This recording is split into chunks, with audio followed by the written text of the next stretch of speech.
नमस्कार, आप देख रहे हैं नेक्स्ट 9 टीवी न्यूज़, जहां पर मैं प्रिया लेकर हाजिर हूं। सीरियल ये है चाहते के आने वाले अपडेट की डिटेल लेकर। वैसे तो शो की कहानी में चल रहा है हाई वोल्टेज ड्रामा और रूही के पापा का सच सबके सामने खुल रहा है।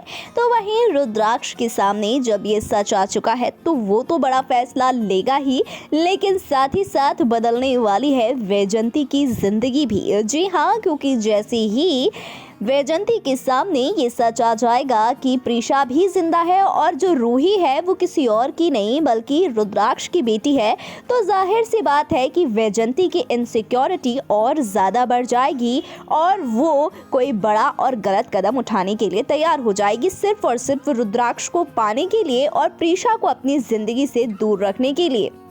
और ऐसे में आपको बताते चलूं कि अब वैजंती शारदा पर ऐसे ऐसे इल्ज़ाम लगाने वाली है जिसकी वजह से शारदा अब कोई बड़ा कदम उठाएगी। जी हाँ, बताते चलूं कि वैजंती शारदा को अपना हक मांगने के लिए लड़ती नजर आती है और शारदा से कहती है कि मुझे मेरा हक चाहिए, अगर आप लोगों ने मुझे मेरा हक नहीं दिया तो मुझे अपना हक छीनना भी आता है।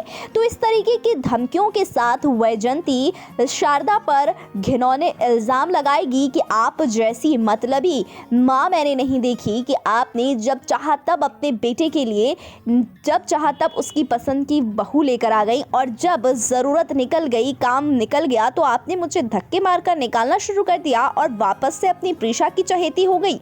बहुत सारे इल्ज़ाम लगाती है। साथ ही साथ वो रुद्राक्ष को पाने के लिए किसी भी हद तक जाने की बातें भी शारदा के सामने करती है और उससे धमकी भी देती है कि अगर रुद्राक्ष मेरा नहीं हुआ तो मैं क्या करूंगी ये कोई नहीं जानता है, मैं प्रीशा को फिर से जेल भिजवा दूंगी और साथ ही साथ उसकी बेटी रूही को भी उससे हमेशा के लिए दूर कर दूंगी और इसका सारा इल्ज़ाम सिर्फ और सिर्फ आप पर लगेगा। और शारदा को इस तरीके से चेतावनी देती नजर आएगी वैजंती और पलट जाएगी शो की पूरी कहानी।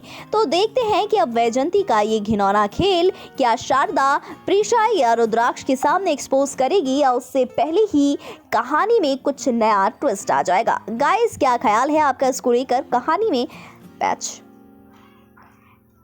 क्या ख्याल है आपका इस अपडेट को लेकर? अपनी राय कमेंट बॉक्स में कमेंट करके ज़रूर से बताइएगा।